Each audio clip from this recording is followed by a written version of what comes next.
Hello everyone! Welcome to another episode of Talking Mons, our Digimon Ghost Game recap podcast. My name is JD, and of course I am joined by Jeanette and Gary. Hello! Hiya! And this week we're going to be talking about episodes 23 and 24, Moaning Bug and Twisted Love. Man, we got some kind of messed up episodes this week, so, oh boy. It gets into some kind of weird territory, especially the second one. The first one just has some really creepy-ass imagery. Yeah, I feel like the first one definitely had nothing on the second one. Like, we'll get to the second one, but holy shit. Right. Yes, absolutely agree. So we'll go ahead and start with episode 23, titled Moaning Bug. We kind of talked about it at the end of the last episode about, like, okay, well, something is, like, turning the main three Digimon into like weird bug creatures, and yeah, that totally happens. We see that like this red mist that is like escaping from electronic devices is infecting certain Digimon, is like turning them into like kind of insect like to the point where like you see like everyone gets down on all fours. They start crawling around on ceilings. They start hissing at everything and trying to attack. So it's really creepy seeing like Gamamon, Jellymon, and Angoramon just like be like really creepy, aggressive insects. And it's an interesting episode because it's more about the main three kids having to rely on themselves to solve a situation rather than their Digimon to solve a situation. Well, Clockmon was there to give a hand. Clockmon's there, which is kind of nice to see that he's full ally now and he's like not trying to kill them anymore. But yeah, so what did you guys think about this one? You go first, Gary. Well, I am actually a little bit disappointed how much Clockmon is in here. I mean, granted, it's good to see him again, but I was hoping for a little more of the kids trying to solve everything themselves before Clockmon just popping up. I mean, they could go seek out Clockmon or some other Digimon, but it just feels a little... it takes away a little bit of their agency. Also, I was thinking that this was going to be a two-parter, because at the very end they figure out what it is and where this signal, this malware, air quote, is coming from. And I thought they're going to have another episode trying to look for it. Yeah, now that you say that, I kind of agree. Jeanette, what about you? I was pretty mad on this episode, to be honest. I liked Clockmon. I thought Clockmon was cool. He's a bro. Mummymon was pretty cool, but I didn't like any of the actual like fake science or explanations or anything. The only thing I really liked is I thought Morphmon was really cute, but otherwise I just could not get into this episode. It was very one note for me, and I'd forgotten most of it once it was over. Yeah, I can kind of agree with that. Yeah. Sorry, go ahead, Gary. Well, I mean, the concept is interesting enough. I mean, technobabble aside with somehow Kyo know... Wait, is it? Yeah, Kyo know the random satellite that's directly above them. I've just kind of given up on, like, Kyo just, like, has unlimited access to everything, and he just knows everything, but I've just kind of accepted that. The implication of a random human managed to trap a Pokemon on their Nest drive. Pokemon, Gary? Sorry, Digimon, oh my god. It's okay. No, I'm kind of with you guys. Like, I think this episode had a lot of potential with its concept, like, and like the imagery, especially Gamamon, not so much. Like, he's just kind of ferocious or whatever, but like Jellymon being an insect is really creepy. Watching Angoramon with his really long ass arms, like almost become like grasshopper legs, in the way that he stands when he's infected, is really creepy. And like watching him fight, like he's like constantly fighting back and forth about like he's trying to fight the infection off by will and basically telling Ruli to like dude, just like run. You can't help me now. I thought that whole thing was really cool. But yeah, like having Clockmon involved, I think was a little much, and like you said, Gary, kind of takes the agency away from the kids. I did enjoy seeing Mummymon again. That he was like, okay, we need a doctor to like help with a digital infection. So yeah, I get Mummymon, who is apparently now a doctor. It makes sense to go to him. Yeah, I agree. And I thought that the concept that they ultimately revealed it to be, I thought was wrapped up way too quick. Because it's not like until the very end of the episode you reveal that like a human has captured Morphomon, which I'm just gonna say up front, I have not seen Last Evolution Kizuna yet, the finale movie to the adventure saga. But I know Morphomon's in that. That's where they're from. But yeah, Morphomon being captured by a human is like really kind of glossed over real quick, and they liberate Morphomon. Yay! We're not gonna delve more into like humans being able to capture Digimon and use them for nefarious reasons. We're just not gonna elaborate on that at all. It's a missed opportunity For sure. I will say it was something that's I think very true of this episode and next episode is they introduced some very interesting human characters without any idea if they're going to follow up on them or not, and that's a little frustrating for me. Oh, yeah. It's like I said, it's a lot of interesting concepts and interesting ideas that none of it's followed through on. But maybe this stuff will come back up in the future. But for right now, like, this episode is like a big missed opportunity. I feel. Well, I mean, they did bring Clockmon back into the fold after, 15 episode? How long has it been? I mean, how long was his second appearance since his first episode? Because it was the first episode, then he came back for, revenge. But that was, when he, went to go train with Bokumon and be like, okay, I'm going to be a good guy now. And so now he's, a full-on good guy now. Yeah, I mean, it took many episodes before that storyline come back. So it's not out of the realm of possibility that this researcher who somehow manages to capture Digimon and then also the guy from the next episode come back around. Maybe. But it's just, it feels like they're dangling a lot for us. Yeah, if they make good on a lot of this later, great. But for right now, it's just a lot kind of frustrating.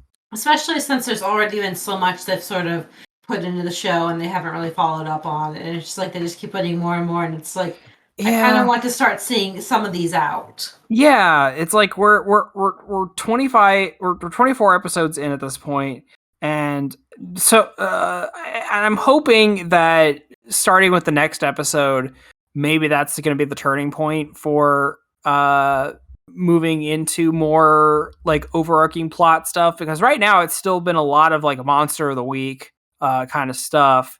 And I know we've said it on the show before, it's I'm fine if that's what the show is, if it's just spooky monster story of the week, but the fact that there are occasional hints at a bigger story but they just won't get to it, it's just come on, guys, okay, we're invested now. I'd like to see what the bigger picture is. And we're still doing monster of the week, but yeah, and I definitely agree with that. It's just I just feel like the show could be so much more than it is right now. And if it just wants to be slice of life monster of the week, that's fine. But they're laying the groundwork and they have an interesting world, and I'd like to know more about the world and the other characters and such.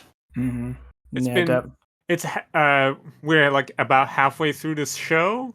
That I don't know, because I don't think we have an official this is how many episodes are going to be, because most Digimon run about 50 to 52 episodes, but remember, Adventure 2020, that ran into 67 or something? Oh yeah. It ran into the 60s, which was kind of a weird. So who knows how many episodes this actually is going to have. So we could be halfway through. We could be a third of the way through. Who knows? I'm trying to gauge how how fast the plot move along from Tamer, because that's another major real world setting Digimon series. Yeah, I don't know, because I know in Adventure, I mean, by the mid-20s, we are already starting to see ultimate forms, I feel like. Like in Tamer, they did mess around a lot in the real world too. So I mean, yeah, I'm just looking at the Tamers episode guide. I think by episode 24, they were pretty much all wrapping up the Deva saga. oh wow, And okay, we're like getting ready to go to the digital world. That's Like faster than I remember. I think 25 is when they actually go to the digital world. But yeah, so I'm hoping that Ghost Game is going to start picking up a bit, but right now it seems like they're kind of just spinning the wheels. I'm still enjoying myself. Like I still think they're fun adventures, but it's like in the back of my mind, I'm like, okay, well let's pick this up a bit. Now, is it a good thing or a bad thing that we want more? Because some show is just you want it to end quickly, but there's some show you just want more. And I don't know. I'm debating whether that's a positive or negative when when a show makes you want more, but it's not coming fast enough. It's for me, it's kind of a double-edged kind of thing because it's like I enjoy what I'm getting, but also want more out of it. So I'm not really sure how to respond to that. I would definitely say it's better to have a show and it just be like not meet your expectations or just be able to like your expectations than just be completely in the toilet. Yeah. At least in the realm of anime, where bad anime is just god awful bad anime.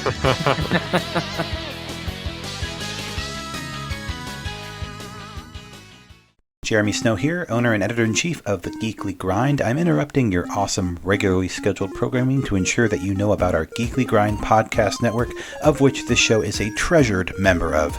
If you haven't had a chance to check out our site, you can do so at www.thegeeklygrind.com, and while you're there, check out the other members of our steadily growing podcast family, including the anime-centric Blake and Spencer Get Jumped, discovering new heroes and comic book keepers with Chris and Lance, exploring the vast universe of geekdom with Geeksploration, or of course appreciating animation's finer details with the Ink and Paint Club. Escape your weekly grind at the Geekly Grind.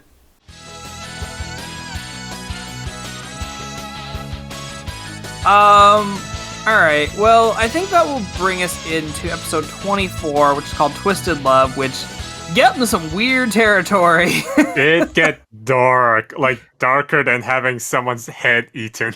And this isn't like scary dark, this is just sad dark. Yeah. I would say there's some scary stuff too. I mean, it's scary, but like in the end, it's just kind of depressing. So this episode centers around a classmate of Hero's. I think his name is Yuta, and he like works for his family's garden center, basically.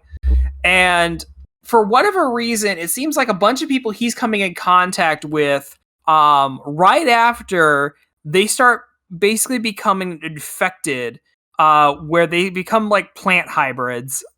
Like Kyo gets infected and his legs turn into vines, and that's just how he is.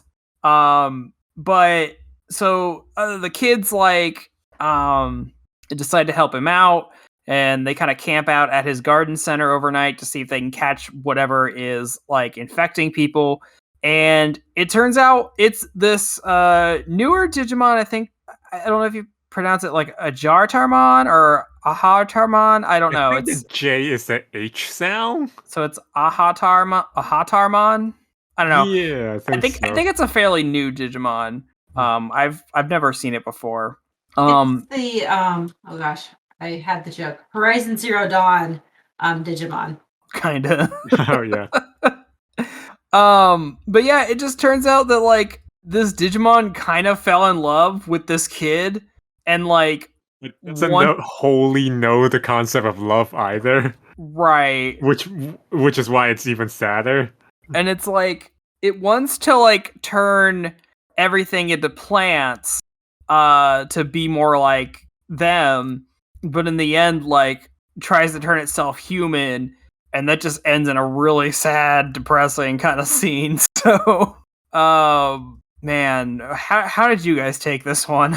I think I need therapy after this episode. I thought it was a great episode though. Like I really liked it. It was different and it was engaging, and it is a very, very memorable episode, especially when I find these episodes aren't always the most memorable. I feel like if there's one episode I'm going to remember from the series, it's going to be this one. Yeah, for sure.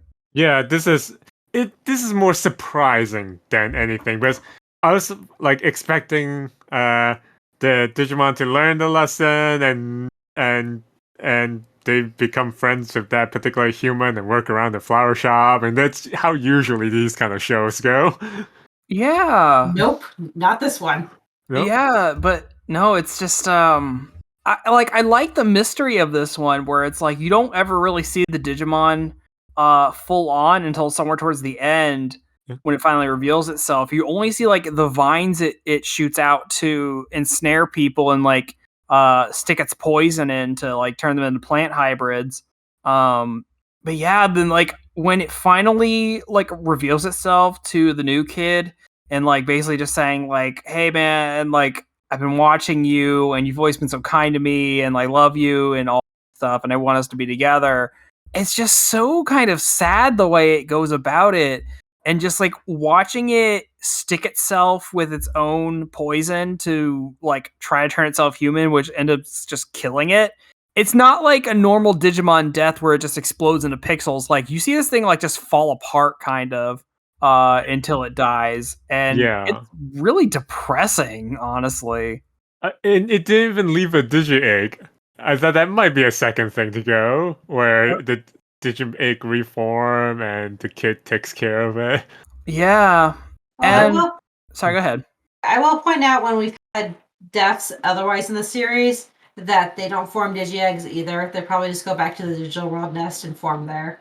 Yeah, they like I think it's always been established that like when they reform, they always go back to like, or at least in the adventure canon, they go back to that little village that Elikmon runs, and they go in their little baby cribs until they hatch.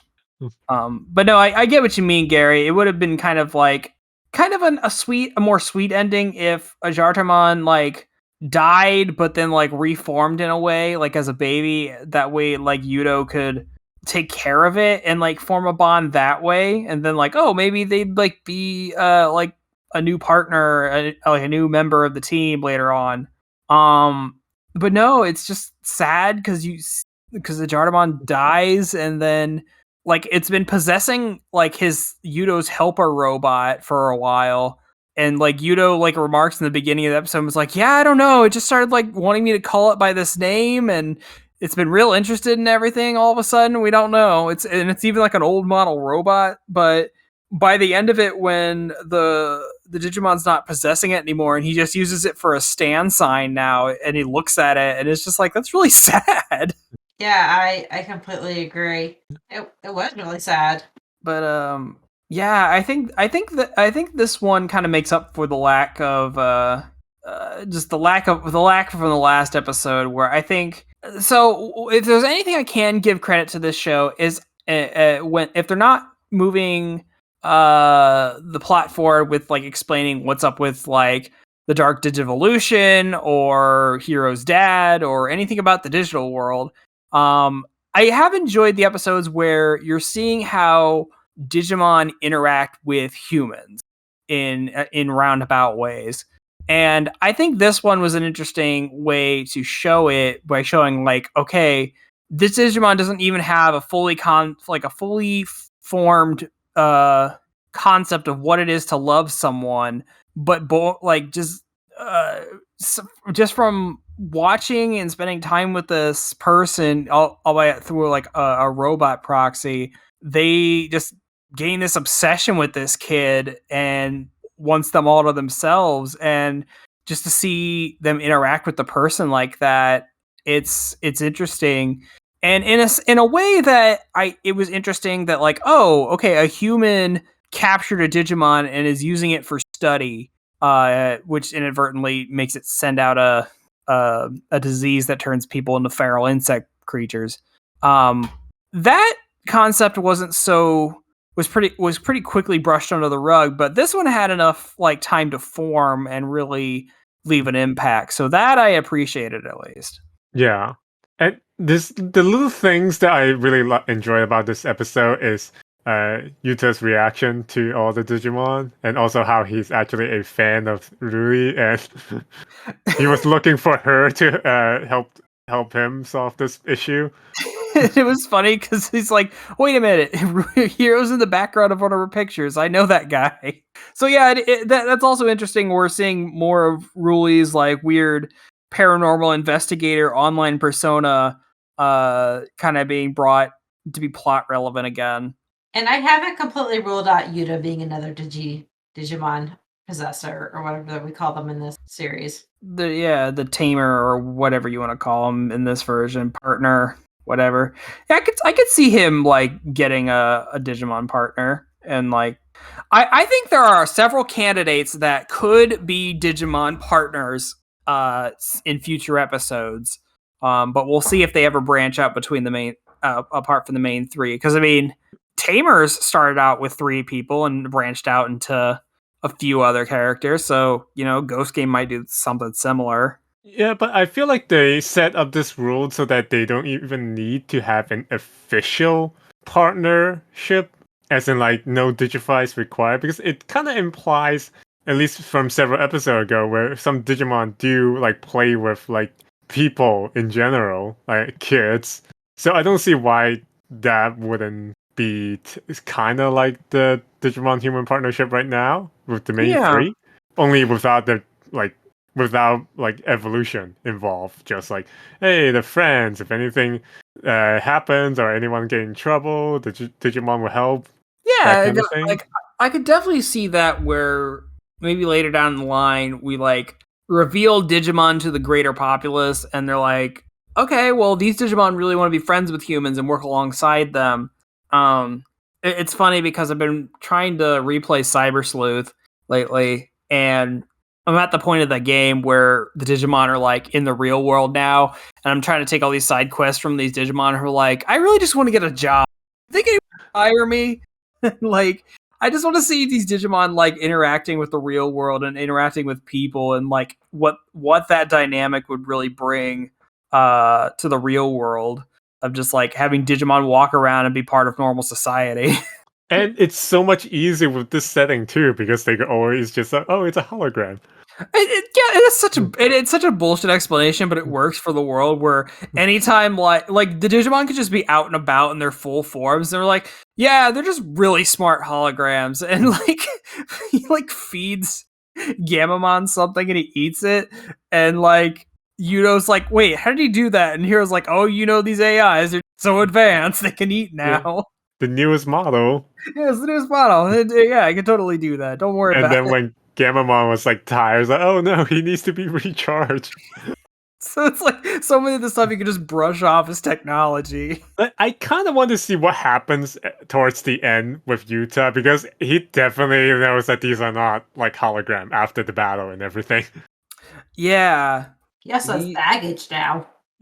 Yeah, I think I would like to see Yuta come back in a future episode and like, I don't know, if not join full time, maybe just like help out, or maybe needs help dealing with Digimon, like a Digimon related problem again. I don't know. I think he could make for an interesting character down the line. I'm sort of building off on what you guys said. Just wanted to mention real briefly. I sort of see that with you highlighting it, that the theme of the series is just Digimon and humans and how they coexist with each other in different ways, some good and some bad.